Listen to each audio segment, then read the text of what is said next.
Infelizmente, a gente foi fazer destelhar uma escola, né, um telhado, e começamos a executar o serviço, mas na época não tinha nem técnico, né, de segurança na obra. Entendi, compreendo. Bom, vamos iniciar a aula de hoje, né? Comentando um pouco sobre o conceito do trabalho em altura, né? De acordo com a ANR, o trabalho em altura considera-se trabalho em altura toda atividade executada acima de 2 metros, né, no nível inferior, onde haja risco de queda, né? Então, toda atividade que ocorrer acima de 2 metros é considerada trabalho em altura. Alguém que já frequentou alguma área onde a metragem era inferior a esse padrão que a norma determina, digamos 1,5, 1,80, e lá as pessoas que trabalham, executam atividade em altura precisam estar com todos os equipamentos de proteção individual e com a documentação para liberação dessa atividade?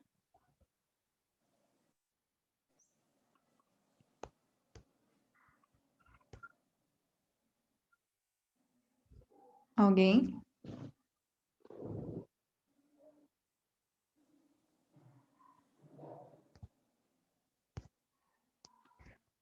Bom, gente, talvez vocês se perguntem, né?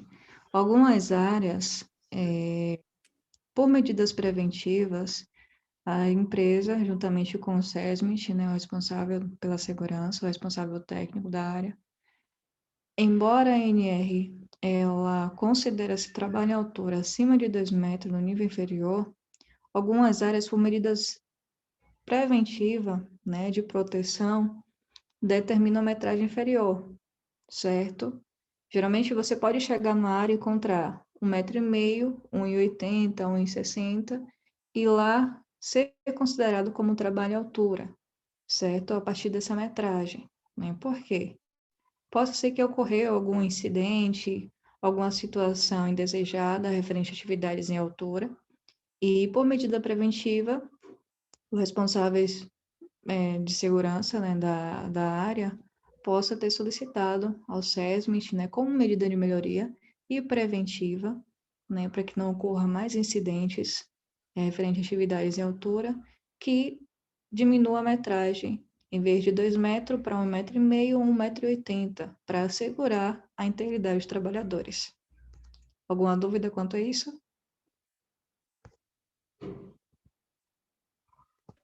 Sim, Conseguiram professora, entender? tire uma dúvida, por favor. Sim. No caso, considera-se trabalho em altura, né, como foi dito aí, toda atividade, né, acima, no caso de 2 metros, né, do nível inferior, onde haja risco de queda, né, como foi lido aí. No caso, Exatamente. pode ser com 1,80 m, pessoas chegando lá responsável na área.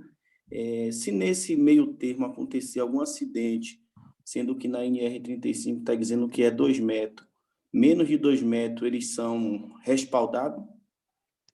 Sim, a norma determina que 2 metros é considerado trabalho em altura. A empresa que tem serviços com atividades acima de 2 metros deve estar com todos os equipamentos de proteção individual, as pessoas que irão executar a atividade, certo?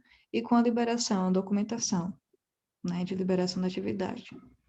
Mas, por medida preventiva, como eu expliquei, algumas empresas, devido a ter alguns incidentes na área, ou até mesmo para poder minimizar que esses incidentes venham a acontecer, digamos, colaborador escorregou do andaime, né? Estava com, perdão, colaborador escorregou, né, no terminal, digamos, na plataforma fixa, certo? Ela era inferior a 2 metros, né?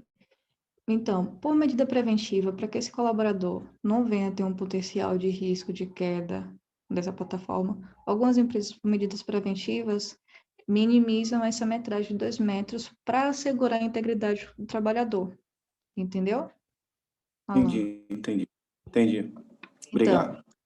isso não quer dizer que eles estão não seguindo a normatização, mas está se precavendo que incidentes venham a acontecer no nível inferior do que 2 metros. Porque a gente sabe que mesmo a gente no mesmo nível, né, digamos, a gente no solo, a gente está escorregando, caindo e se acidentando, machucando algum membro, né, inferior no, ou interior. Então, por medida preventiva, algumas empresas, né, juntamente com o responsável técnico, eles solicitam, né, que seja diminuído esse padrão, que a norma determina de 2 metros. Isso é Porém, a bom, norma né, determina 2 metros. É para bom o porque assim funcionário. vai estar prevenindo, né, que incidentes venham a acontecer, né? Vamos Muitas supor vezes, que vamos supor que precise, né, efetuar um serviço, um procedimento, e a altura que eles vão fazer não é 2 metros, 1,80, 1,95, então adota-se já esse procedimento já para assegurar, né, o funcionário.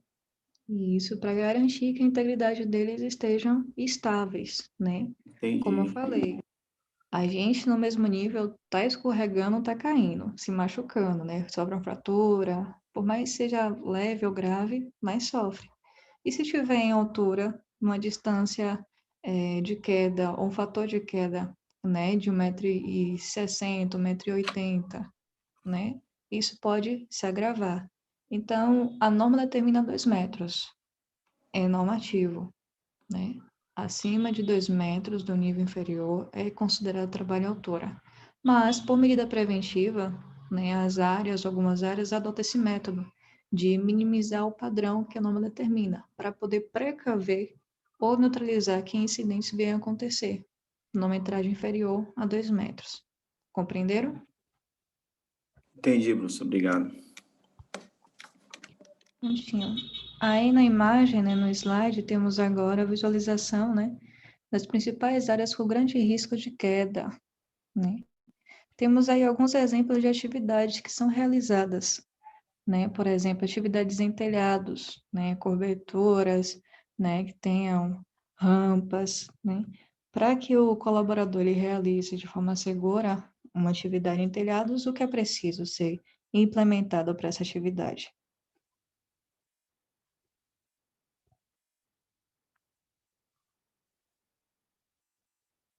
Alguém poderia responder, por favor? Para qualquer atividade que é executada em altura, o que é preciso ser feito antes de iniciar a atividade?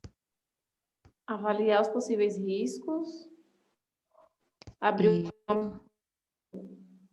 pode continuar. usar os EPIs adequados para a atividade. Uhum.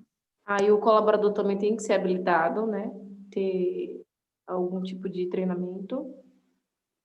É sinalizar também Isso, o local, isolar, por exemplo, se ter passagem de empilhadeira pelo local.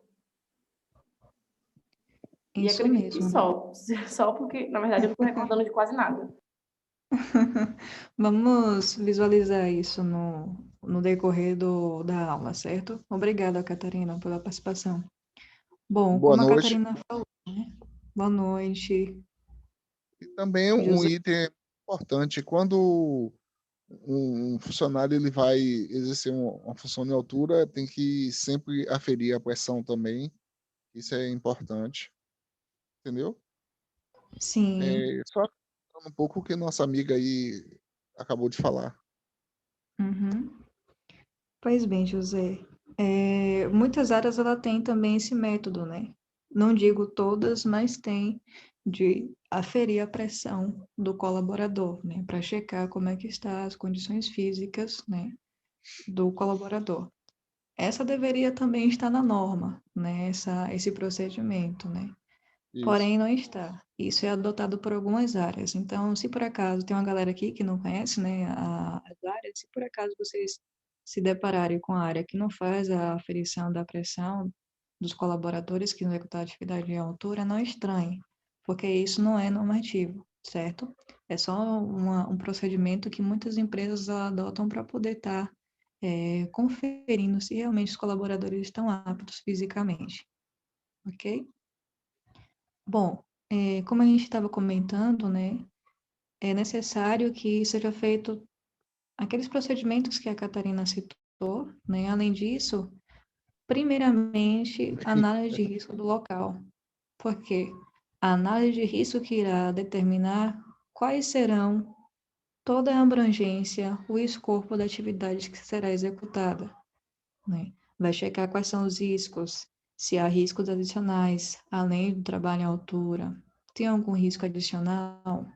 Por exemplo, o ambiente vai ser executada atividade em altura em um local onde tenha produtos químicos, né? Então, será determinado algumas medidas para esse tipo de risco adicional, para essa atividade que será executada nesse ambiente. Será checado os riscos, as medidas de proteção coletiva, né, sinalização, guarda-corpo, né, redes que possam ser montadas, tripés, né, ancoragem, sistema de ancoragens, tudo isso vai ser determinado através da análise de risco, certo?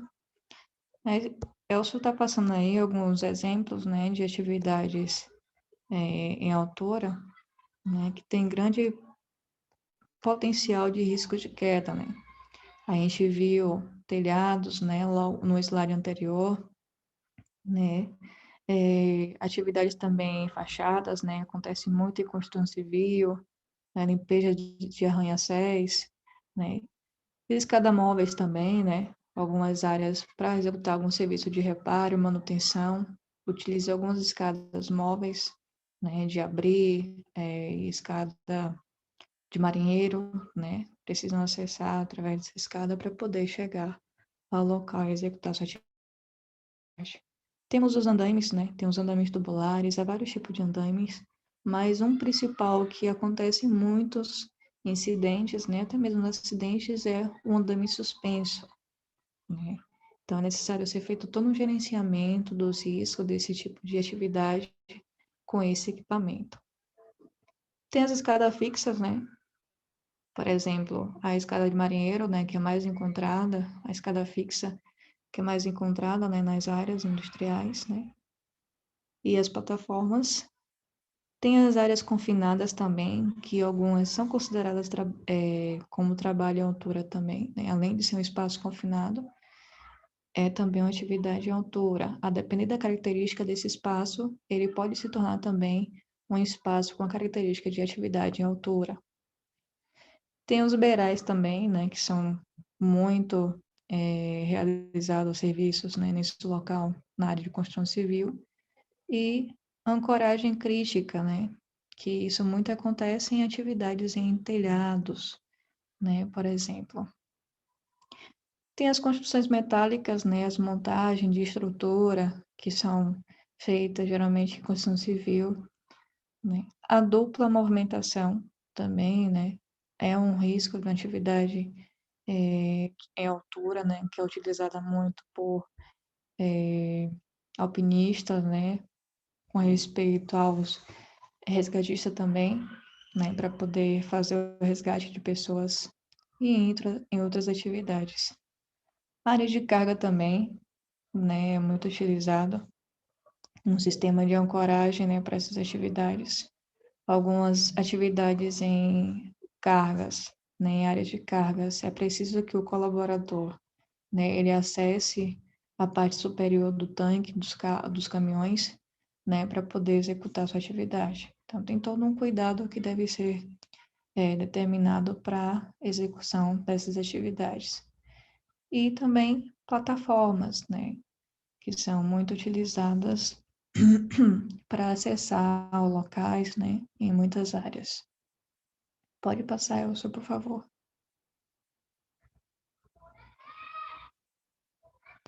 Bom, aí né, nesse slide nós temos um exemplo, né, de proteção indispensável para o ocupante dos cestos, né.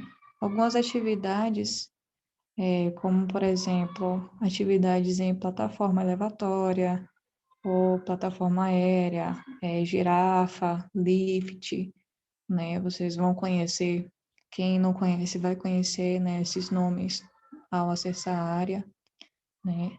Então, essas proteção referente a esses cestos, deve ser posta, né, para poder o colaborador, ele sempre, a todo momento que estiver dentro do cesto, né, executando sua atividade, ele precisa estar fixo a essas proteções, né, é o local onde eles vão conectar, fixar o talabache, né, ficar o tempo todo preso, né, ao cesto, e assim ficar protegido em se por acaso ele acabar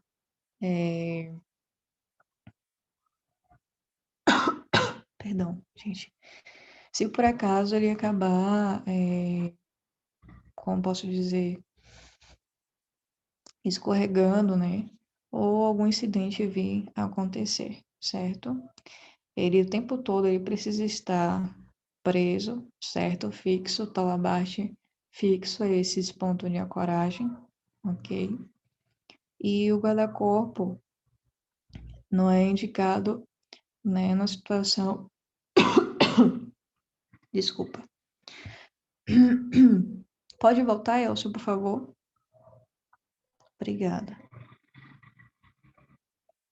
Porque essas proteções, elas precisam, né, estar presente no cesto, né, porque o guarda-corpo, ele não é indicado como um ponto seguro para ancoragem, certo? Então, é preciso ser feito essas proteção para poder o colaborador estar sempre preso a ela, fixo a essa proteção. Pode passar, Elcio.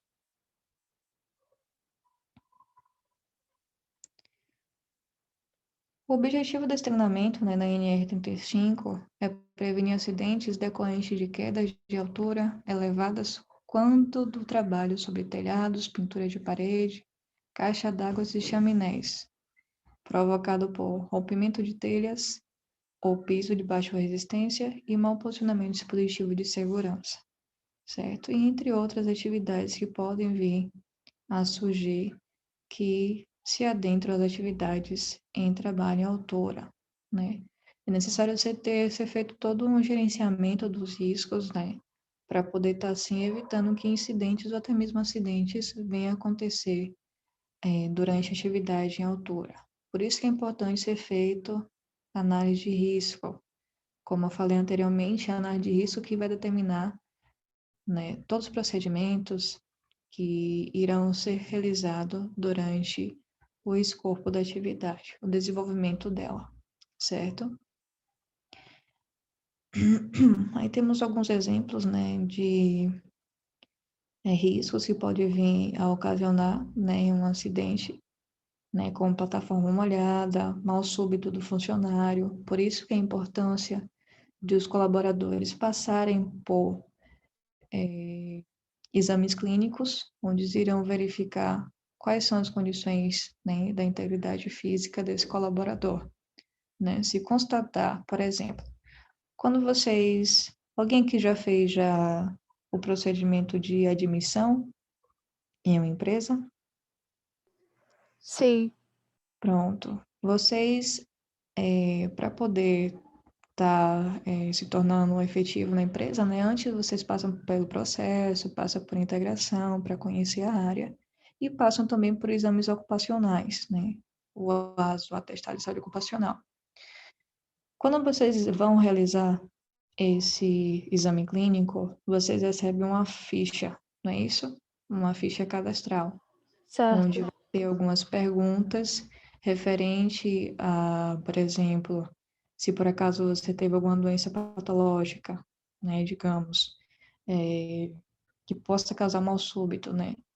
Como, por exemplo, nas fichas, nessa ficha geralmente vem a pergunta como se você já teve câncer, né? Alguém da família teve, se você fuma, se você bebe, se pratica exercício, se tem algum problema de coração, né? Então, essas perguntas que são feitas nessa ficha, elas vão servir para poder ser avaliado, né, a integridade física de vocês, né? Por isso que, ao realizar o preenchimento dessas fichas, é importante que vocês sejam claros, né, honestos com respeito às respostas que vocês irão colocar nessa ficha. Essa ficha vai ser usada pelo médico, né, depois que vocês realizarem todos os exames mediante a função de vocês. Vocês vão passar pelo clínico, né? É o último profissional que vocês passam para poder estar assim concluindo o ASO, né? O clínico vai perguntar, né? Fazer as perguntas que você respondeu, vai checar se realmente consta, né? Com base no que você estará falando na consulta, né? E isso vai servir para poder estar tornando você apto ou não para execução da atividade, certo? Então, digamos que você omita, né, uma informação daquela. Por exemplo, digamos que algum de vocês toma algum medicamento, né, e controlado ou etc. E não informam ao médico ou clínico que estão avaliando a saúde e integridade de vocês. Você omite na ficha, omite na consulta, né? Se por acaso, digamos, algum de vocês tem pressão alta e não informar isso ao médico ou na ficha, né? Porque lá geralmente pergunta se você tem alguma doença patológica ou sistemática. Vocês omitem essa informação. O que pode vir a acontecer? Quais são os danos que isso pode levar?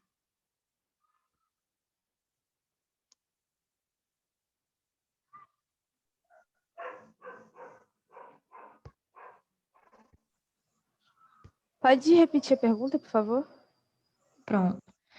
Digamos que você omita alguma das informações das perguntas que são feitas na ficha que você preenche ao realizar seu ASO, certo? Quais são os danos dessa omissão, né, de alguma informação? Por exemplo, você tem uma doença, digamos, você é hipertensa, tem pressão alta, e você omite essa informação dentro do ASO. Quais são os danos que essa omissão pode vir a trazer? São diversos, porque se você estiver participando de um processo seletivo para, por exemplo, um trabalho em espaço confinado e você tem propensão a, sei lá, a se sentir sufocado num lugar apertado ou algo do tipo, eles não vão saber disso e vão te colocar exatamente para fazer esse trabalho. E isso pode acarretar em diversos impasses. Além do mais, tem a não ser que seja feito o exame periódico, né? Que eles vão descobrir que você tem problema e não poderá participar da tarefa, da atividade. Mas fora isso, você está em jogo, sua vida está em jogo. Exatamente. Né? Essa omissão pode acarretar várias consequências, né? O colaborador, em determinado momento, em vista que ele omitiu essa informação, mediante a função que ele irá executar, né? O local também, os treinamentos que ele recebe. Por exemplo, digamos que esse colaborador, ele tem uma função onde ele vai executar atividade em altura, né? Ele tem ciência que a área tem atividades em altura, a função dele executa algumas atividades em altura, né? Então, ele omitindo essa informação, né, no momento que ele está realizando o seu exame, isso pode interferir, né, futuramente ao ele estar desenvolvendo atividade na área, né? Ele pode vir a ter algum mal súbito, né, e tanto se machucar como machucar também outros, né? Não só sua própria integridade, mas também a de terceiros, né? De colegas que estiverem próximo, certo? Por isso que é importante não omitir informações nessa ficha, porque isso vai determinar se você estará apto ou não a executar atividades em altura, ok? Ok, mas Elcio, eu acho só que, por exemplo, se alguém toma remédio antidepressivo, por exemplo, eu não acho legal também a pessoa dizer para a empresa que toma esses remédios, né? Porque eu acho que normalmente isso é mal visto pelas empresas, entendeu? Acho que as pessoas costumam achar que quem toma antidepressivos é maluco, ou não bate bem, entendeu? Eu uhum. acho que por esse lado não é bom colocar, não. Mas os remédios que, que normalmente a pessoa usa, como esse aí de problema de coração, essas coisas, com certeza tem que mencionar, né? Tem que mencionar Sim, tudo, se a pessoa, tipo, tem diabetes ou não, se tem o colesterol alto ou não. Tem que mencionar todo tipo de coisa, a não ser quando é a pessoa especial, né? A pessoa, uhum, tipo, PCD, né? Aí tudo bem, pode falar, senão acho que é complicado pra caramba, né? Não sei se você entende o lado, né? Mas pelo menos eu vejo assim, né? Essa é uma opinião minha, né? entendi. Obrigada pela sua opinião, Carlos.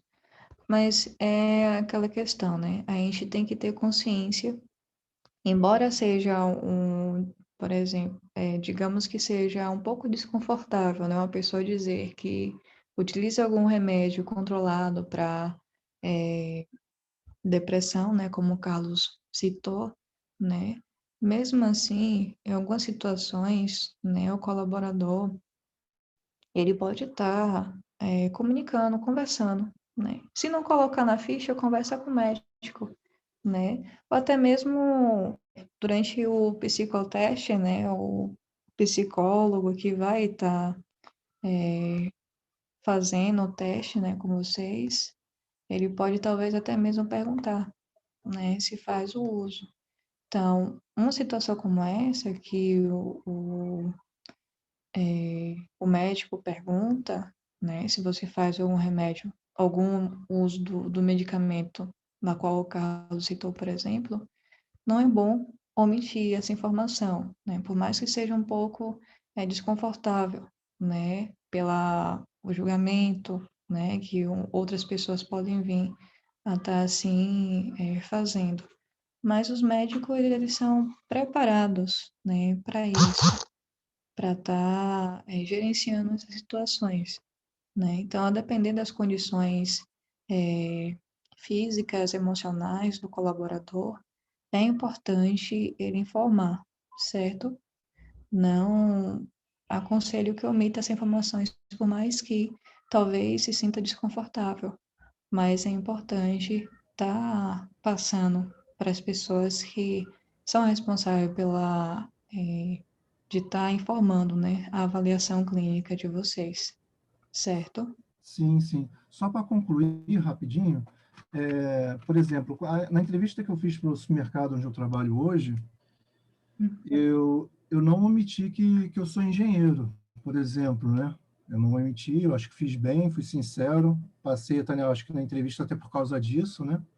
E fui Uhum. sincero e disse que estava ali realmente para trabalhar no mercado, porque não estava encontrando emprego na minha área, né? Sou engenheiro ambiental, não estava encontrando na área de meio ambiente.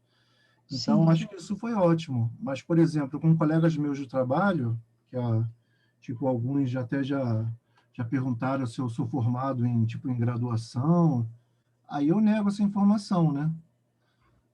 Até para a questão até de me preservar, né? Porque aí eu posso ser até mal visto pelos colegas, né? Então, eu prefiro ficar sim. omisso com relação a isso. Só para fechar, né? Acho que é bom falar isso. Entendi. Você, no caso, não fala para os colegas para poder, digamos, como posso dizer a palavra que eu posso usar? Me ajude aí, Carlos. Não, eu É não para não falo gerar um clima, né? não falo para os Porque, colegas para eles não se sentirem, de certa forma, talvez até ofendidos por causa disso, entendeu? Falando assim, pô, o engenheiro aqui, que esse cara está fazendo aqui, né? Tem muita gente que não entende, né? é Eu acho verdade. que a gente que precisa trabalhar, que precisa ganhar um dinheirinho para pagar as nossas contas e a gente precisa Uhum. sobreviver, a gente tem que estar apto a trabalhar em certas coisas, mesmo que não seja da nossa área, entendeu? Então, eu Sim, com faço certeza. isso até de uma forma de me preservar e de preservar a amizade e o bom relacionamento com os colegas, né? Que tem gente que não vai entender. É só isso. Entendo. Fez bem, verdade.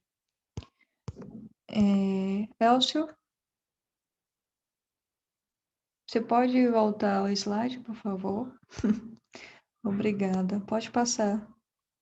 Aí vocês já viram, né, quais são alguns Esses são alguns riscos, né, que podem vir a ocorrer, né, durante a execução da atividade em altura, né? É bom sempre estar checando, né, as condições do local, como estão as condições físicas, né, do colaborador, né, como alguém citou logo no início, né, referente à aferição da pressão, né? É muito importante, né, para poder estar assim verificando as condições, né, do local, naquele dia, como é que está o colaborador para executar aquela atividade. Às vezes, o colaborador está realizando atividade há vários anos, né, executando atividades em altura, porém, um belo dia, ele acaba vindo a não estar bem, né, naquela ocasião, né, talvez para poder não mostrar um sinal de fraqueza ou até mesmo mostrar serviço, né, no local, acaba omitindo as condições físicas e subindo, né, para executar a atividade, certo? Isso é uma ação incoerente, né, porque se ele subir mediante essas condições físicas, pode ocasionar de acontecer algum incidente ou até mesmo um acidente crítico, né, no local. Por isso que é importante, né, sempre que for executar atividades em altura, né, o colaborador ser sincero, ó, hoje eu não estou me sentindo bem, né, se possível me manter no mesmo solo para poder não acontecer nenhuma divergência em cima. Sim, e esse treinamento, ele tem, assim, deve ter uma carga horária específica, né? Ele é Sim, feito em cima da NR35, né? isso, E esse treinamento é feito por quem? Por técnicos de segurança também, engenheiros de segurança, por quem que é feito? exatamente. Esse treinamento ele pode ser feito por técnico de segurança, engenheiro de segurança, né, o responsável técnico do local onde é executada atividades, certo? Sim. Tá bom, obrigado. Nada. Elcio, você está passando muito rápido aí Tá bom. os slides. Dá uma pausada aí que eu já estou me perdendo. Olha aqui. Olha aqui. Pronto. Em cima a gente viu, né, anteriormente algumas situações de risco, né, que pode ocasionar, né, acidentes na área, nesse calçado.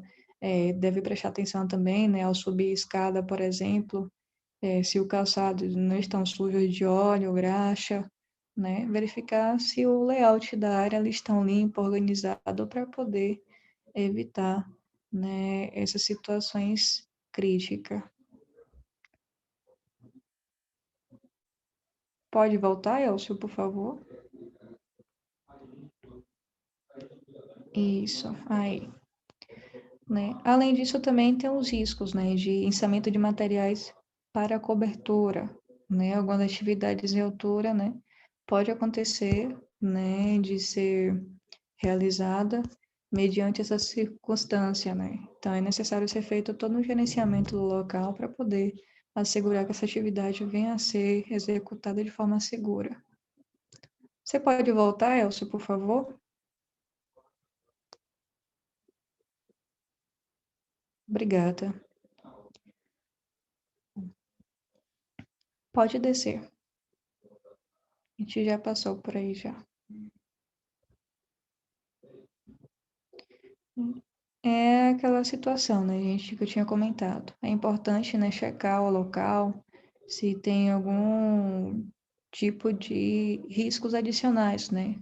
Um exemplo disso é agentes químicos, mecânicos, né, oriundo do processo, inclinação da plataforma de trabalho, né, e desequilíbrio também, né? Tudo isso pode ocasionar, né, em um acidente. Por isso que é importante ser feito análise de risco do local para poder gerenciar, né, ou neutralizar todo esse tipo de incidência, de fatores que podem vir a ocasionar num acidente, certo? Pode passar, eu acho. Bom, referente à aplicação, né, na NR35 nas empresas, né? Aplicação para todas as empresas e profissionais que realizam trabalhos em altura, né? tem como caráter informativo e sua utilização não emite... Elcio, pode retornar, por favor? Obrigada. Não, pode manter lá no slide, por favor? Grata. Com respeito, né, à aplicação, né, é importante que as empresas, né, elas estejam em conformidade, né, ao executar atividades em altura, elas precisam estar cumprindo, né, as determinações da norma, o que a norma determina para atividades em altura, né, se responsabilizar também, né, das atividades a serem executadas, capacitar seus colaboradores, né, fornecer equipamento de proteção individual, coletivo, né, gerenciar o local para poder assegurar que a atividade seja feita com segurança, né. É preciso que eles passem esses equipamentos de proteção, né, passem capacitação, né, dos colaboradores, né, através dos treinamentos, né, das NRs cabíveis para a execução da atividade e passem todas as diretrizes necessárias para a execução das atividades no local, certo? Então, a NR 35, ela se aplica, né, a todas as empresas que executam atividades em altura e é necessário que elas cumpram, né, com todos os requisitos, né, legislativos para a execução dessas atividades. Ok? Alguma dúvida quanto a isso? Pode passar, por favor, Elcio. Aí são alguns EPIs, né, necessários para atividades em altura, certo? É importante que o colaborador, ao executar atividades em altura, eles estejam todos equipados com calçado de segurança, óculos de segurança também, né, para evitar ofuscamento, né, por incidente de raios solares, partículas, poeiras, a depender do ambiente, né, do local que será executada a atividade, né, possa ser que materiais, né, se desprendam e acabem vindo em direção ao rosto. Por isso que é importante que o colaborador esteja com óculos de segurança. O cinto de segurança de paraquedista também é importantíssimo para poder o colaborador, né, estar... ele é o principal equipamento de proteção individual para o colaborador em serviços em alturas, né? Ele precisa estar a todo tempo, né, utilizando esse equipamento de proteção individual, né, juntamente com o talabarte, né, fixado à estrutura, ao ponto de ancoragem, e esse cinto de segurança ele precisa estar ajustado ao corpo, certo? Por exemplo, o cinto de segurança que eu utilizo não vai ser o mesmo, digamos que vai ter a mesma regulação por exemplo, o Elcio, né? Por exemplo, a gente vai estar usando o cinto de segurança, né? E digamos que haja essa troca, né? Então, a gente precisa estar regulando esse cinto de acordo com a nossa estrutura corporal, certo? O cinto ele precisa estar ajustado ao corpo. Por que é importante que o cinto esteja ajustado ao corpo? Alguém poderia responder, por favor?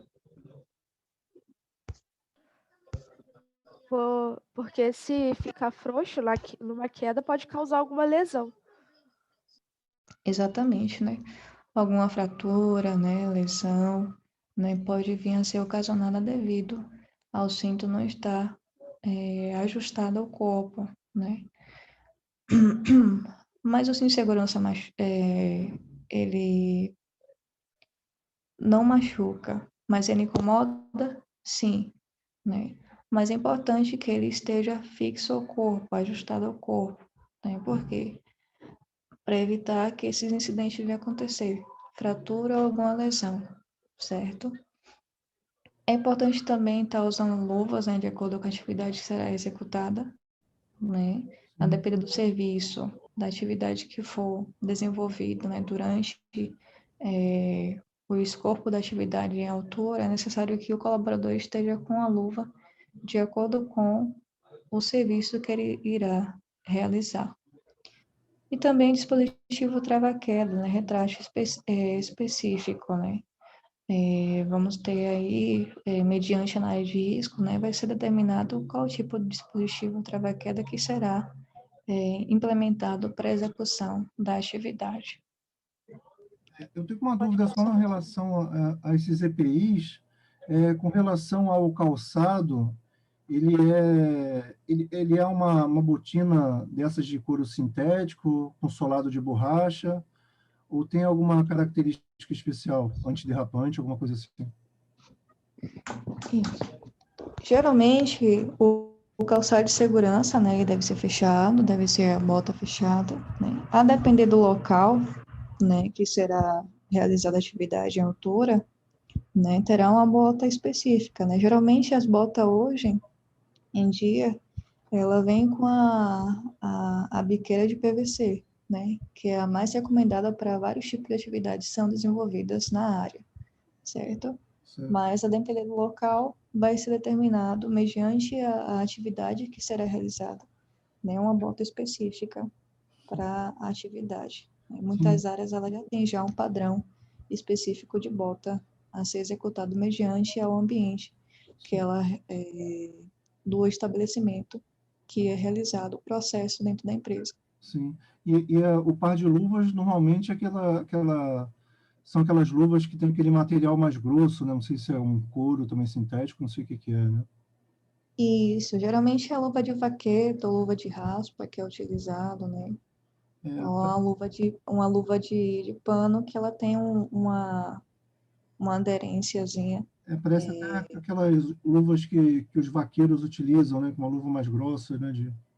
Isso, Sim. isso. Dependendo do local e da atividade que ele executar, terá essa luva, que deverá ser utilizada para assegurar, né, que ele executa a atividade de forma segura, Tá ok, obrigado. certo? Ah, você falou referente à carga horária, Carlos. Foi isso, não foi, Carlos? Desse Sim, treinamento. Você perguntou o que poderia fazer e perguntou a carga horária, né? Eu sim, esqueci de te informar. Mas o treinamento ele pode ser feito, né, como eu tinha falado, né, pelo técnico de segurança, né, um engenheiro de segurança da área, né, pode ser passado. Algum responsável do SESM, engenheiro técnico responsável. E a carga horária de treinamento, ele tem a duração de 8 horas de relógio, certo? Ah, tá ok. E me fala uma coisa só, uma dúvida que também surgiu agora. Tem vários Sim. cursos, né, que são relacionados especificamente para cada NR, né? Após a pessoa fazer cada curso desse, ela obviamente, vai estar atualizada com relação à NR, mas ela ganha alguma coisa a mais fazendo essa NR, tipo, ela vai poder fazer treinamentos de acordo com a NR? Como é que é isso? Eu fico um pouco na dúvida. Bom, para capacitação, né, o treinamento, por exemplo, vocês agora estão realizando um curso de segurança, né? É exigível, né, legislalmente, que vocês tenham conhecimento referente a essa NR, certo? Mas o curso específico, como digamos, você quer fazer um curso específico para a área de ANR 33, ou 35, perdão, né, trabalho em altura.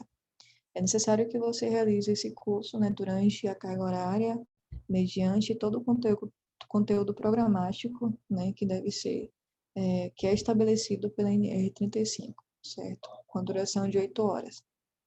Para que você se torne multiplicador, ou seja, você tenha a oportunidade de ensinar outras pessoas, né, você precisa também fazer esse treinamento, né, mais como multiplicador, né, que vai ter um treinamento mais extensivo, onde você vai conseguir identificar, né, todos os itens, estudar todos o conteúdo programático da CNR, certo? Ah, E sim. no final do curso, o instrutor ele vai estar, né, verificando, validando se por acaso você está apto ou não para se tornar um multiplicador. Sim, entendi. Quer dizer, além daquele curso de atualização de cada NR, aí a pessoa pode fazer um curso específico para a área de atuação, né? para poder Sim, por fazer. exemplo, vocês estão se tornando técnicos, né? Estão fazendo um curso de segurança do trabalho. Se por acaso vocês, né, se voltarem, né, quando concluir, em vez de campo para a área administrativa, por exemplo, aplicação de treinamento, né, se tornarem instrutores, vocês poderão estar se capacitando, né, procurando uma instituição para poder receber um treinamento, né, específico. Vocês irão receber um certificado no final do curso, né, desse treinamento, e o instrutor ele vai estar assim gerenciando, né, todo o conteúdo programático, né, e no final, né, vai estar fornecendo um certificado para vocês, né? Vocês podem falar, né, o desejo de vocês de se tornar multiplicador. Ele vai estar gerenciando esse treinamento com base no que vocês desejam, certo? No final, vocês vão estar capacitados, né, e habilitados a aplicar esse treinamento com base no treinamento que vocês receberam e com o certificado de multiplicador que vocês reteram ao ser treinado pela NR35 como multiplicador, certo? Ok, Por exemplo, obrigado. vocês estão fazendo um curso agora, né? Vocês Sim, estão retendo a aplicação, né, da NR35 dentro do curso. Mas se porventura vocês, por exemplo, o Elcio, ele faz treinamento de NR35, né, na instituição dele, na escola. Né? Se por acaso você quer se tornar um multiplicador, né, você pode procurar o Elcio, né, informar, e ele vai estar informando o que vai ser preciso, quais são o conteúdo programático, né, que você vai precisar ser treinado, né, com a carga horária determinada para poder estar assim, se tornando um multiplicador. Né? No final vai ter a, a avaliação, né, onde vocês serão avaliados e se tiver uma boa retenção, né, vocês vão estar assim recebendo um certificado como multiplicador. ok, obrigado. Entendeu? Elcio? Sim, eu estou aqui. Oi. O Carlos, né, estava comentando aqui referente a se tornar multiplicador da NR, certo? Aí na Protec você realiza o curso para multiplicador? Sim, nós fazemos Pronto, curso para multiplicador. pronto. Então, informei ele certo, então. Ok. Aí, Carlos, se você desejar, né, é só comunicar ao Elcio e o Elcio vai gerenciar como esse treinamento vai ser realizado e como você pode reter, Tá bom, certo? obrigado. A multiplicação. Por nada. Pode passar, Elcio, por favor.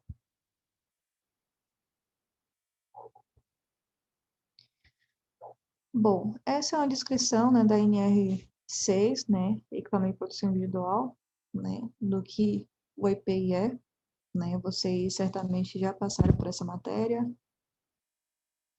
Todo mundo já passou por essa matéria? NR6? Já, pessoal?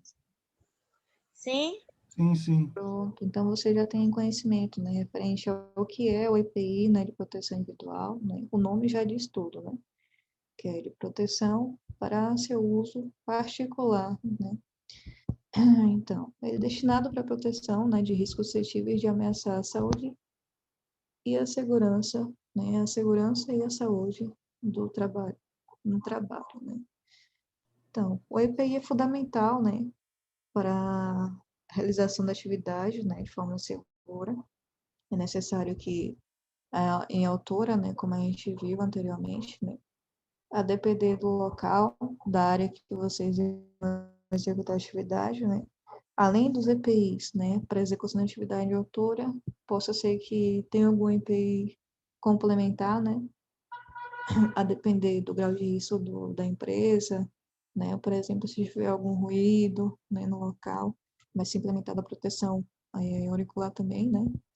Então, o EPI é fundamental, né, e para evitar, assim, que os incidentes, né, os riscos no local venham assim, a ameaçar a integridade física do trabalhador. Né? Por isso que é importante ser utilizado todos os EPIs que são vigentes para a execução da atividade.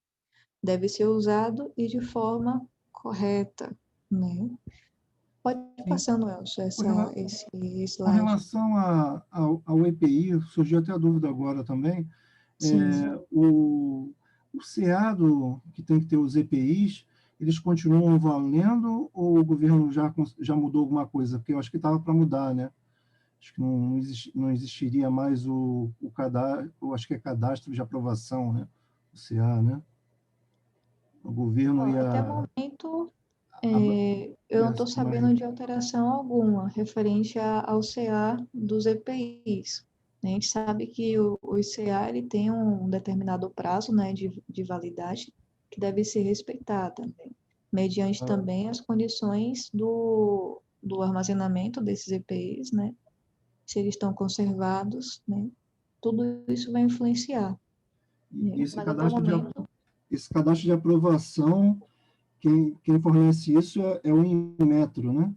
Isso é o Metro. O Metro é responsável por estar passando esse cadastro de aprovação, certo? Ok. Até o momento não ocorreu alteração, que eu saiba, né? Eu vou até verificar isso, né? Tá Mas bom, até o momento obrigado. não teve nenhuma alteração, não, certo? Se tiver, a gente vai estar informando para vocês em Sim, breve, obrigado. atualizando vocês, certo?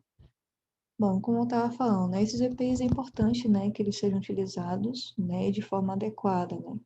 O EPI, por exemplo, o óculos de segurança é para ser utilizado para a proteção dos óculos, né? Por exemplo, vocês vão se tornar técnicos. Pode ocorrer uma situação de vocês chegarem na área e se deparar numa condição, por exemplo, onde o colaborador ele vai estar, em vez de o óculos protegendo os olhos, vai estar com óculos usando como passadeira, né, na cabeça, ou então usando como gravata, né, na farda. Então, tudo isso são situações que vocês podem vir a encontrar futuramente, né, dentro da área. Então, é importante, né, a gente sempre estar conscientizando, né, da importância do uso correto desses EPIs, porque eles são fundamentais e resguardam, né, de algum fator de risco referente à integridade do colaborador. De acordo com a NR6, né, a empresa é obrigada a fornecer, né, gratuitamente, né, os EPIs necessários e adequados, né, para o trabalhador. Né, esses EPIs eles precisam estar em perfeita conservação, né, funcionando. E se por acaso nas seguintes circunstâncias, né? Sempre que as minhas de ordem geral não ofereçam completa proteção contra o risco de acidente de trabalho ou de doenças profissionais e do trabalho, né?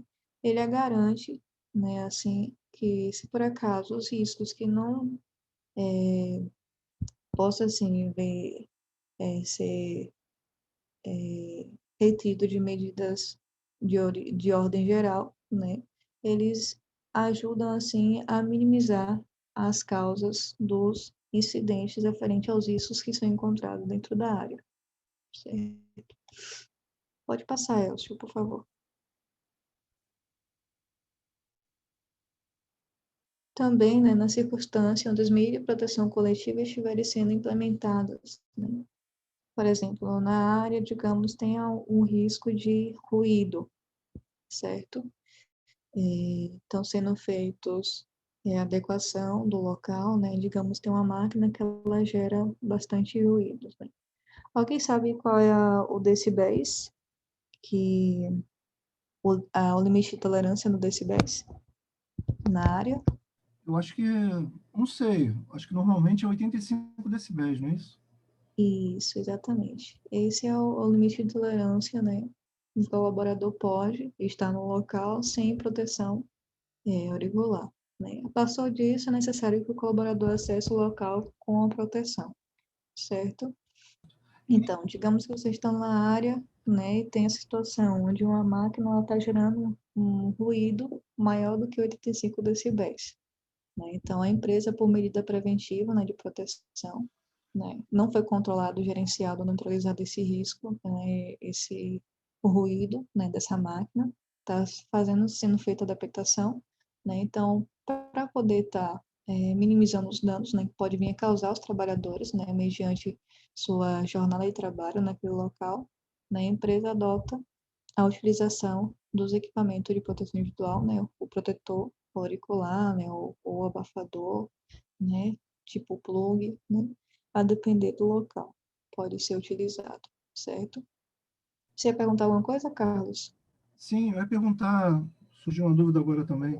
É, não são todas as áreas das empresas ou das indústrias que devem ser utilizados os EPIs, né, e até os EPCs, né?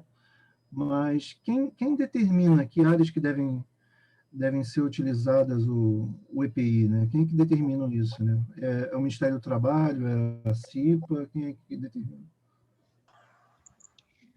Quem determina a utilização dos EPIs vai se embasar com o responsável técnico que irá estar gerenciando esses riscos, né? Para a empresa ser gerenciada, esses riscos, é importante que seja feito todo o estudo, né, do local, o risco, o grau de risco da empresa, né? Por isso que é importante anualmente ser feito o PPRA, né, o Programa de Proteção de Riscos Ambientais, né? Onde vai estar gerenciando quais são os riscos que consta dentro da empresa, riscos físicos, químicos, biológicos, ergonômicos, ou de acidentes ou mecânicos, como mais conhecido. Né? Através dessa identificação, dessa análise, né, anual, vai ser verificado como é que está realmente as condições do local da empresa, certo? A depender da circunstância, do grau de risco, haverá alguns laudos que serão solicitados, né, pelo SESMIT da empresa, o responsável, o engenheiro, né, da qual vai estar verificando, por exemplo, há laudos tipo ergonômicos, laudo de vibração, ruído, onde o responsável, o engenheiro, né, responsável pela elaboração desse laudo, ele vai estar informando, identificando quais são os riscos, né, daquele determinado, os fatores daquele determinado risco, né, vai estar gerenciando esses riscos. A empresa ela pode estar gerenciando, adequando esses riscos que são encontrados, né, e mediante isso solicitar a implementação das proteção, né, tanto coletiva como individual. Né? O responsável técnico do local vai estar checando, né, esses documentação e assim gerenciando, né, durante o processo, né, operacional da empresa, quais são os tipos de EPIs, EPCs que devem ser postos em cada ponto de serviço daquela empresa. Esses os ruídos são verificados através do aparelho, como o decibelímetro, né? Isso, exatamente, né? Quando a empresa ela tem um risco de ruído, né, decibéis maior do que 85, né, é importante que seja feita anualmente, né, o laudo de vibração e ruído, né, da área, para poder checar se está ocorrendo alguma inormalidade, né, no local referente aos ruídos, para poder estar assim, gerenciando os equipamentos de proteção coletivo, né, e individual necessários para aquele local. E toda essa verificação também é feita previamente com o uso do mapa de risco também, né? Isso, exatamente. O responsável técnico, ele vai, através dessa documentação, vai estar gerenciando quais são os riscos que consta naquele local e assim ele vai estar adequando, né, esse risco para poder estar assim neutralizando que esses riscos possam causar danos, né, à integridade física dos colaboradores. Porque a gente sabe que, a depender do tempo, né, determinado que o trabalhador ficar exposto a esses riscos, ele pode vir a sofrer algum dano, né, alguma lesão, por exemplo, ruído mesmo, né, ele pode sofrer algum risco de ausência, né, de audição, né, além também do transtorno, né, o estresse, tudo isso pode vir acarretar e ocasionar de estar, assim, prejudicando a integridade do colaborador. E o Quem ruído... seria esse responsável técnico? Oi? Quem seria esse responsável técnico? O responsável técnico é o segurança, o técnico de segurança do trabalho, né, do local, o engenheiro, né, os responsáveis pelo SESMIT da empresa, certo? O da ela precisa ter um responsável pela segurança do trabalho no estabelecimento. Então, esse responsável técnico, né, o segurança, o técnico de segurança do trabalho, ou o engenheiro, né, ele vai estar assim gerenciando, né, toda essa documentação, né. Se ele não fizer, né, na empresa, ele pode estar solicitando a uma outra empresa que faz, né, digamos, os laudos, né, de ergonômico, de ruído, vibração, né, para poder estar, assim, verificando as condições do local. Tá certo. O responsável técnico também ele é responsável pelo ponto de ancoragem? O responsável técnico, durante a análise de risco, ele vai estar checando, juntamente com o responsável, né, que irá realizar a implementação do sistema de ancoragem, né? Tem que ser uma pessoa habilitada a executar esse serviço, né? Se ele não tiver habilitação, ele não poderá realizar a implementação do sistema de ancoragem, né? Precisa ser um responsável habilitado para esse tipo de serviço. Ok, obrigado. E com relação aos ruídos, né, acho que tem uma coisa semelhante com relação a quantidade de ruídos e o ambiente frio, né? Acho que os trabalhadores em áreas assim têm que trabalhar durante um tempo e ficar em descanso durante outro tempo, não é isso? Não entendi. Pode repetir, por favor, Carlos? Os trabalhadores, eu acho que tem uma coisa que dá para fazer uma certa comparação, que ambientes com muito ruído e com muito frio, os trabalhadores, após um tempo de trabalho, eles têm que fazer uma pausa do trabalho, não é isso? Tanto para ruído quanto para frio, como frigorífico, Isso, tem né? todo um gerenciamento, né? Quando tem essas condições, né, no local, né, durante a sua jornada de trabalho, é necessário ser feito todo um gerenciamento, né? A exposição que ele sofre, né? Então, é preciso ser feito, né, um estudo, né, para poder estar gerenciando o tempo que ele pode ficar exposto àquela condição, né? Qual o tipo de equipamento de proteção individual que ele deve utilizar para poder minimizar ou neutralizar os danos, né, à exposição daquele risco. E tudo isso é iniciado através, né, da análise do local, do ambiente, para poder estar implementando as medidas de proteção coletiva e individual que deve ser estabelecida. Essa questão do tempo de exposição, existe uma tabela, e nessa tabela vai dizer qual o tempo de exposição. Então, quanto maior o nível de ruído, menor o tempo que você vai poder ficar na área trabalhando. No caso, quando chega a 100 decibéis, mais ou menos, se eu não estou enganado, você só pode ficar no máximo 2 horas na área e tem que ir para casa. Por isso que tem algumas áreas que você utiliza protetor auricular mais o abafador, para diminuir o impacto desse ruído no trabalhador. Ok, obrigado. Isso. Obrigada, Edson. Achou que não ia identificar, não? Foi. Foi? Achou que eu não ia identificar, não? Foi. Não sabia se tinha identificado, mas podia ficar quieta, né? Pois é, né? Mais alguma dúvida, gente, referente a isso? Com relação, aproveitando o gancho, né? Com relação a essa área aí, agora até surgiu uma dúvida mais por curiosidade, né? Por exemplo, o pessoal que trabalha com fazendo radiografias, nessas coisas também, eles também parece que têm um tempo menor de trabalho, né?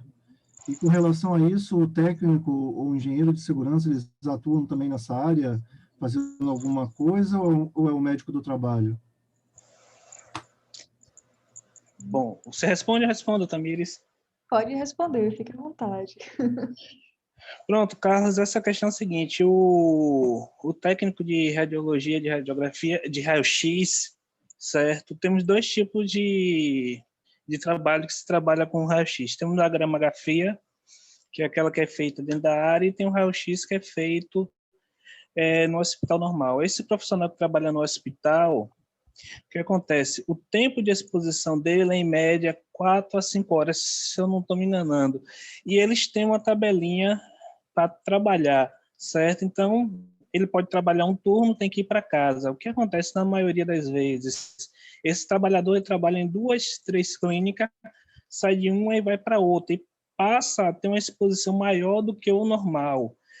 Nessa situação, já tem uma norma referente ao trabalho. O técnico de segurança que tiver na clínica, ele só vai fazer o quê? Acompanhar o trabalhador para que ele não passe do horário e não seja exposto além do nível de tolerância, certo? Então, ele já tem consciência do nível de exposição deles e tem aquele horário fixo de trabalhar. Se você reparar, quando você chega em uma clínica, geralmente eles trabalham um turno só, ou pelo turno da manhã ou pela tarde, certo? Então, você às vezes vai de manhã é um, quando chega à tarde é outra pessoa. Então, tem um período que ele pode ficar exposto. Quanto o que trabalha na área industrial, eles já trabalham bem mais afastado do equipamento. Então, a exposição é bem menor e eles trabalham pouco tempo exposto a esse nível de radiação, certo? Sim, e o risco daí seria só o chumbo mesmo, né? Que dá esse problema para a saúde humana, né? Isso, não é só a questão do chumbo. A radiação em si, ela já traz o problema, certos raios ionizantes, não ionizantes, então eles têm algumas consequências para o organismo. E isso aí, dependendo do tipo da exposição, o trabalhador ele vai acabar tendo um tipo de leucemia e acaba falecendo muito rápido, Sim, certo? Então tem que... entendi. Fala. E tem também uma relação também, né? Parece que as pessoas só podem fazer tipo raio-x, não sei quantas vezes por ano, não sei se são duas, alguma coisa assim, né? Tem um limite, né? Dá para isso, né? O ideal, o que acontece é que a gente faça no máximo, tá até comentando isso, acho que foi com o dessa semana mesmo. O ideal é que a gente... Oi? Foi ontem, não foi? Foi. O ideal é que você se faça uma vez no ano, mas acontece, a gente acaba geralmente fazendo 2 vezes, 3, às vezes questão de saúde mesmo, e hoje tem um controle muito maior referente às radiações, certo? Mas o máximo que a gente puder evitar estar se expondo à radiação é melhor, tá? Mas o ideal seria uma vez no ano, mas a gente acaba às vezes fazendo para um trabalho, fazendo para uma outra empresa, sempre acaba fazendo mais de uma vez. A gente tem que ficar atento a isso aí.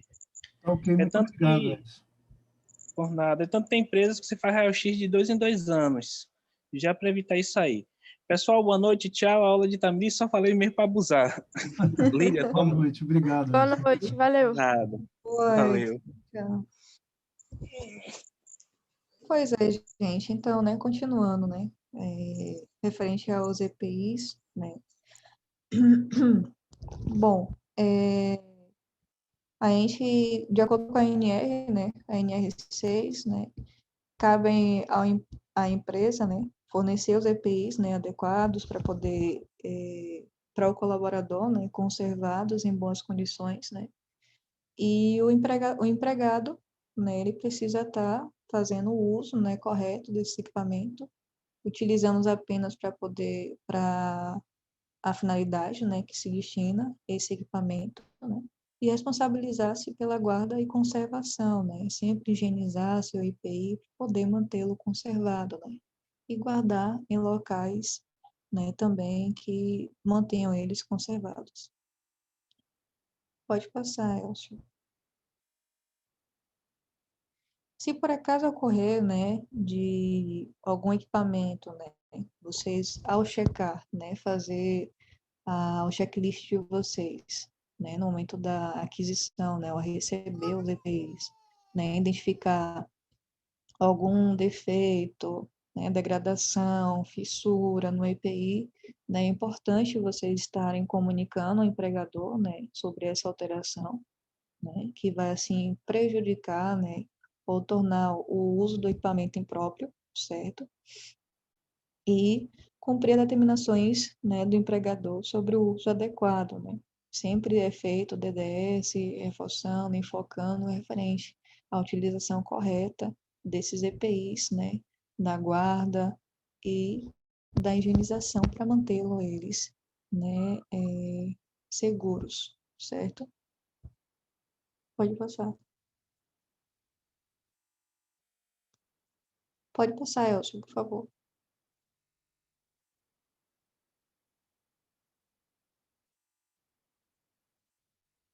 Pode passar.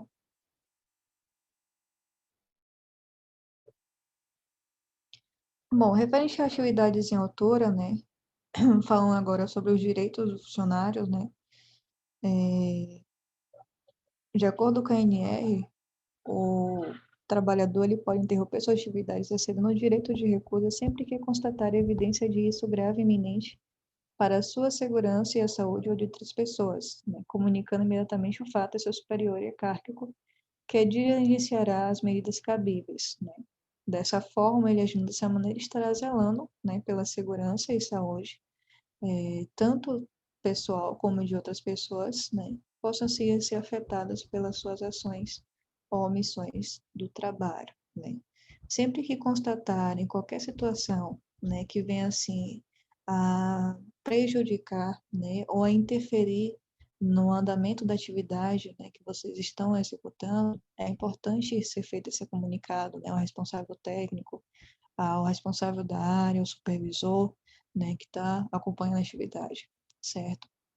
Por que é importante ser feito essa comunicação, né? A partir do momento que você visualiza um risco, né, identifica, sabe do potencial, né, de risco daquela situação, né, o que pode vir a ocorrer, se por acaso não for informado,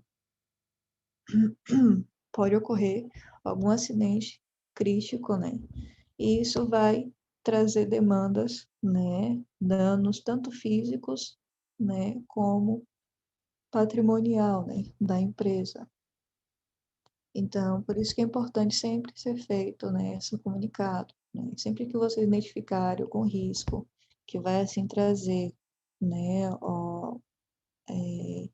limitar, né, a segurança de vocês, a integridade de vocês, é necessário que seja comunicado esse risco. Por exemplo, né, digamos que vocês irão executar atividade em altura, no telhado, né? Ao chegar lá, vocês tá com todo o material, estão com os EPIs, né, de segurança, né, os EPIs adequados para execução da atividade. E acontece de você identificar a falta de, por exemplo, é, um sistema de ancoragem, né? O Elcio colocou aí uma imagem, né, de um acidente ocorrendo. Estava citando um, ele colocou outro.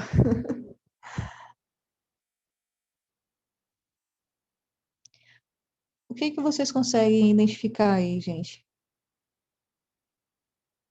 nesse acidente?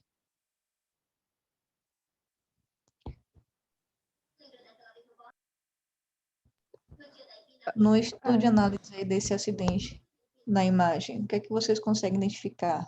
A causa raiz desse acidente? Ele se desequilibrou, né? Não tenho nenhum cinto ali segurando ele. Eu acho que é talabarte, no caso. Não houve a limpeza em volta do local. E teria Ele que ter caiu. ancoragem também? Esse serviço é um serviço de escada, né? Escada de abrir. Realmente ela tem a metragem de 2 metros, né? São para atividades simples, né? Que não exigem uma demanda de uma utilização, né? De uma plataforma, de um andaime, né? De uma lift.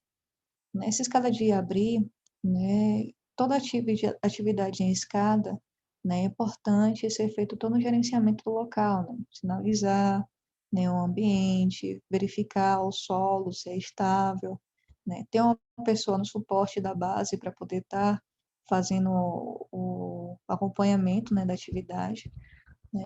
Mas Elcio, volta ao início, por favor, desse vídeo.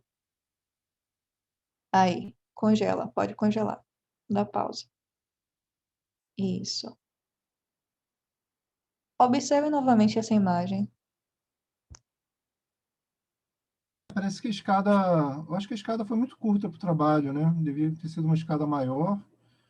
O outro tipo de escada, né? Tem uma escada que é tipo um carrinho que tem de alumínio, né?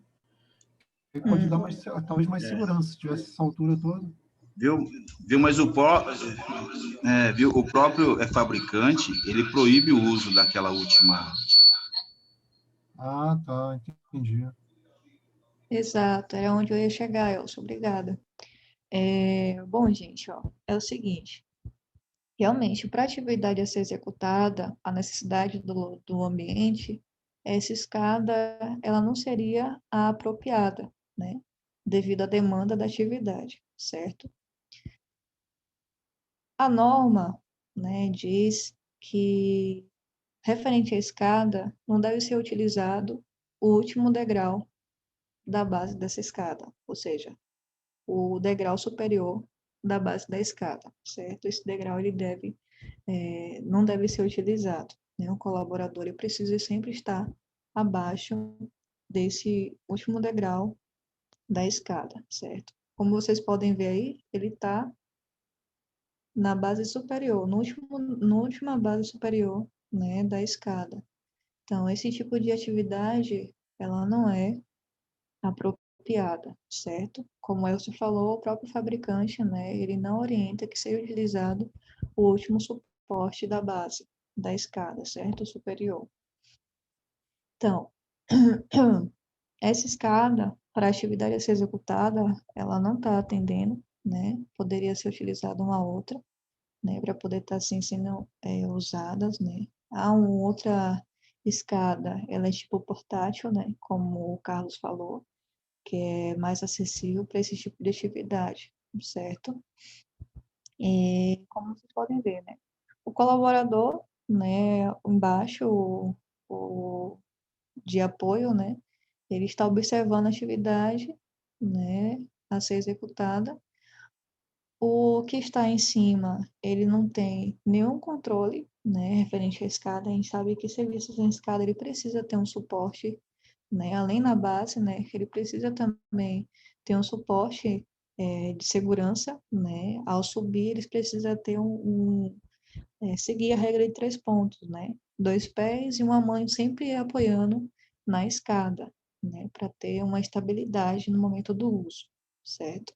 Então, esse tipo de atividade, ele, infelizmente, foi uma atividade mal sucedida, né, que aconteceu ocasionou em um acidente.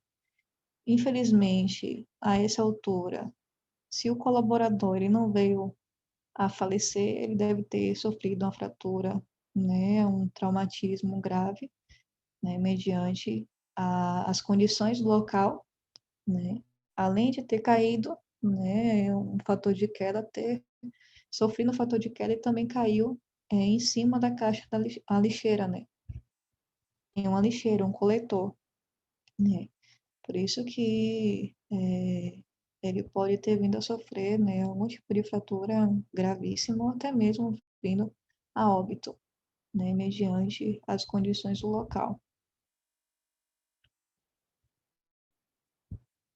Já nesse outro vídeo, né, estão fazendo uma atividade numa estrutura, estão colocando um aluno, é isso? Um aluno, não.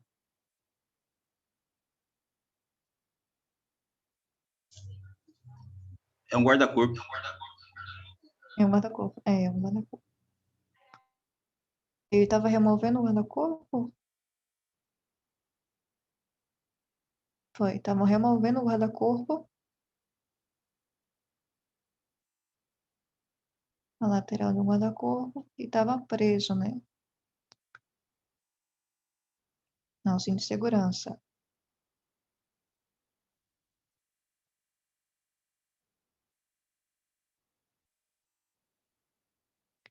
Então, com a escada Eles subiram através de uma escada prolongável no local, né? Estava preso ao guarda-corpo e estavam tirando a extremidade de um outro guarda-corpo, né? Ele foi salvo porque estava conectado, né? Fixo ao ponto de ancoragem.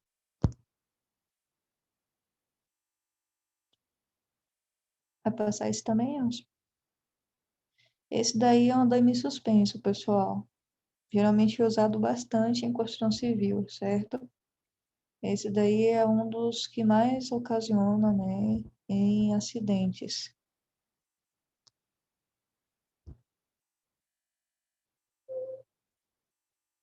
Vamos ver o que ocorre.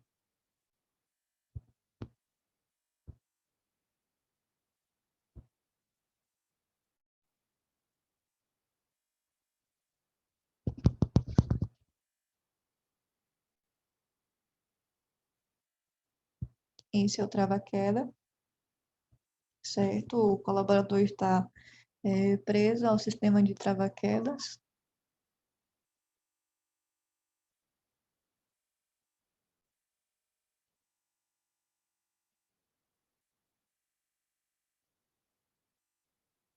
Porém, olha as condições que está preso nesse trava-queda. O trava-queda ele tem a funcionalidade de sustentar o colaborador na situação de queda.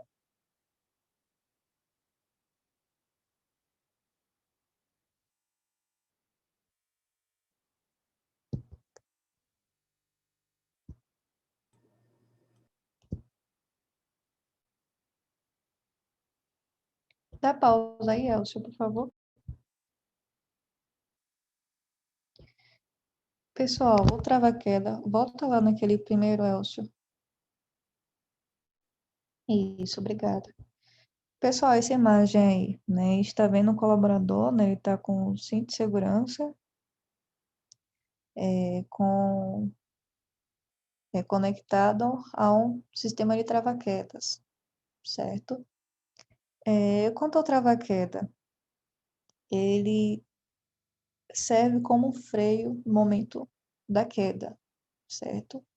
Ele não, no momento se por acaso acontecer uma ruptura, né, o colaborador, ele ficar, cair, né, sofrer uma queda, o que vai acontecer? Esse trava-quedas, por ele não ter a funcionalidade de sustentar o corpo do colaborador no momento da queda, ele serve como um freio, um sistema de freio, numa situação de queda, ou seja, ele vai sofrer um impacto e acabar soltando. Isso quer dizer que o colaborador ele vai vir ao solo, certo? Então, nessa situação, né, como vocês podem ver, o trava-queda ele ainda está abaixo da cintura, né? Esse trava-queda geralmente deve estar sempre acima da cabeça ou na altura do ombro, certo? É o que é recomendado, tanto o trava-queda como também o talabarte, certo? Eles devem permanecer sempre na altura do ombro, da cabeça do colaborador. Essa atividade aí teria como ser realizado nessa situação, né, essa medida, mas infelizmente eles não estão, né, seguindo essa recomendação que a norma ela exige, certo? Pode dar play, Elcio.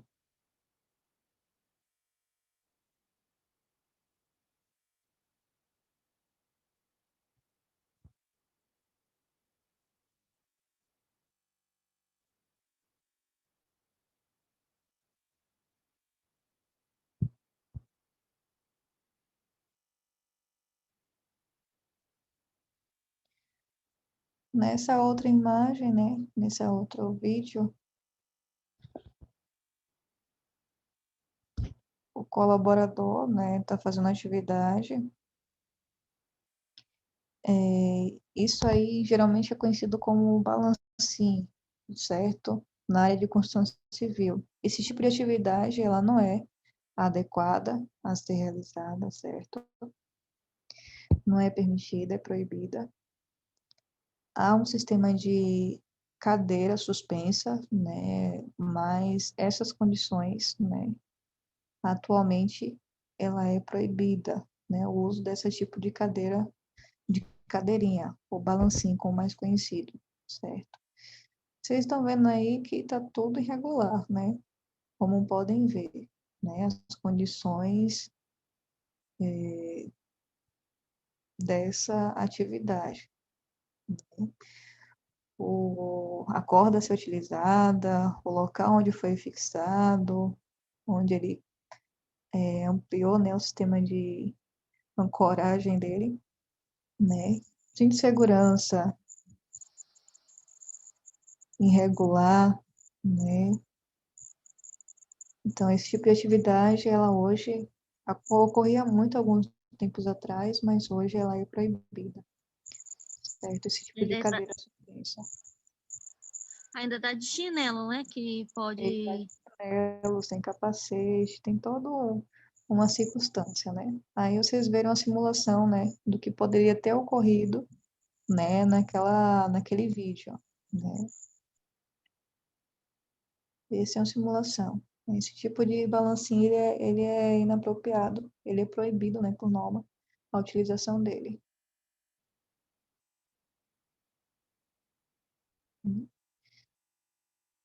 Ó, esse é um talabache, né, um talabache um pouco antigo. Ele atualmente não é mais utilizado. O que é utilizado é o talabache em Y, certo? Conhecido também como talabache duplo, né? Como podem ver, ele está preso, né, ao trava-queda, né? Ou seja, aquele trava-queda ali, se por acaso ele venha cair, não vai ter uma sustentabilidade no momento da ruptura. Ele vai acabar se soltando e o colaborador indo ao solo, ao material onde está. Infelizmente, pessoal, essas condições aí que a gente está vendo no vídeo acontecem também na vida real, viu? Até hoje ocorre essas condições aí.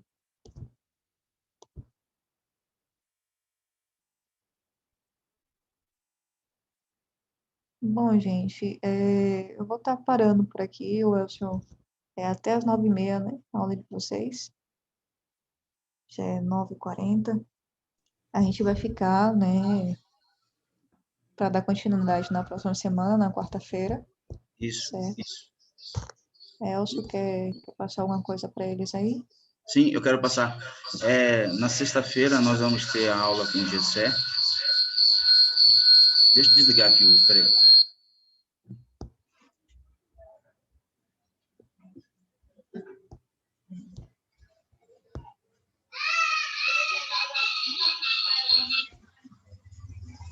Pronto.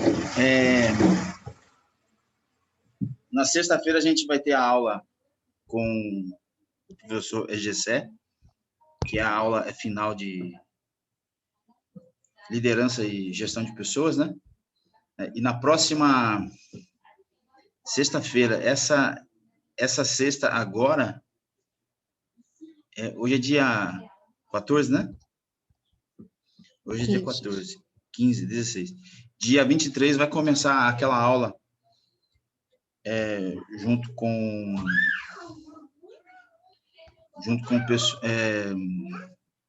o advogado e o gestor de RH, tá?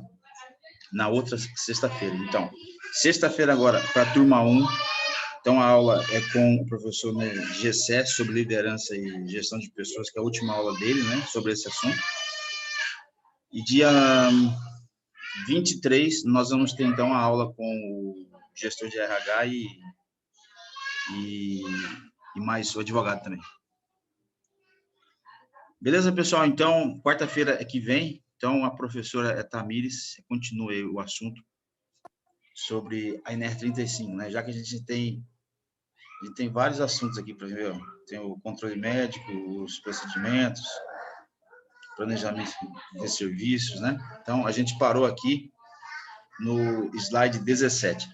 Outra coisa também, lá no nosso grupo, né, eu coloquei na turma 3, turma 2, turma 1, tem um link que ele é da aula interativa da NR35. Então, se vocês quiserem fazer lá, tá? Eu coloquei à tarde, tá? Eu não teve nenhum acesso, né? Mas vocês podem, né, tá? Vocês podem acessar e fazer essa aula aí, só para aprender um pouco mais. Bom, vamos Ok, então professor. vamos, né, Professor, fazer. Oi. eu já enviei por e-mail o resumo das minhas atividades para estágio, tá bom? Eu vi lá já. Muito bom. Ah, Parabéns. ok. Obrigada.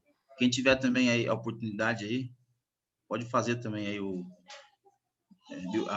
mesmo, né, que Dominique fez aí, né? Se alguém, né, quiser ver alguma consultoria, pode perguntar para ela. Calma aí, calma aí. Dominique, muito obrigado aí Bom, pela pessoal, Tamires a também, gente Álvaro, Carlos, Uhum. Catarina, Felipe, Alan, Lilian. Então, vamos lá. Vamos ver se Bom, a gente eu... vai parar por aqui e semana que vem a gente prossegue, certo? Certíssimo. Com o conteúdo da NR. Bom, gente, tenham uma boa noite a todos vocês, viu? Boa Boa noite. noite. Até Com Deus. quarta-feira. Vocês Boa também. noite. Obrigada. Boa noite. Boa noite.